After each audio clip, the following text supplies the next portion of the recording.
নাকি?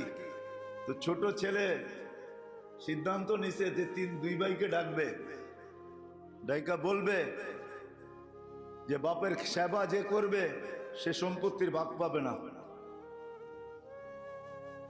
তিন ভাইকে বসায় বলছে মা বাবার খেদমত যে করবে সে সম্পত্তির ভাগ পাবে না, কে রাজি আছো? তো দুই ভাই বলছে তুই কর, আমাদের দরকার নাই, আমাদের সম্পত্তি দরকার। তো ছোট ভাই নিজের কথায় নিজে ফাইসা গেছে, মাইনা নিছে,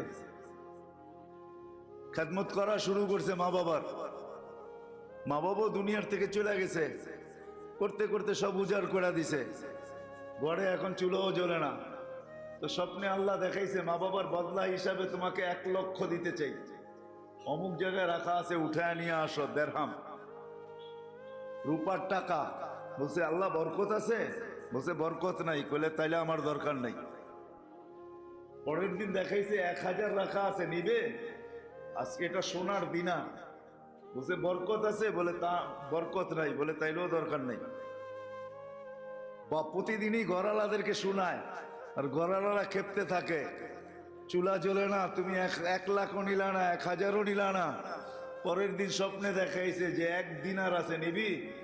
বরকত আছে? কয় বিলকুল বরকতে ভরা আছে। কয় নিব। সকালে যায় উঠায় নিয়ে বাজারে গেছে, তো যা দেখতেছে মাসালা বাজার মাছ বিক্রি করতেছে, 2টা 1 দিনার, 2টা 1 দিনার। বাজে এই 2টাই কিনা নিয়ে যাই, আর কিছু তো পাওয়া যাবে না, 2টাই কিনা নিয়ে যাই। 1 বেলা তো চলবে, 2 বেলা তো চলবে। আইনা যখন কাটছে তো ভিতর থেকে 2টা মুক্তা বাহির হয়েছে, টুইন। টুইন বোঝেন? 1 জোড়ার 2টা। গেছে বাজারে বিক্রি করতে। তো যখন বিক্রি করতে গেছে জওহারির কাছে, মনে করেন তাঁতি বাজারে নিয়ে আসছে, যে কিনা সে বলছে কিনবো, এত টাকা দিব। বলছে দে। যখন কিনা ফেলছে ও পরে বুঝছে যেটা তো টুইন হয়, একটা তো হয় না।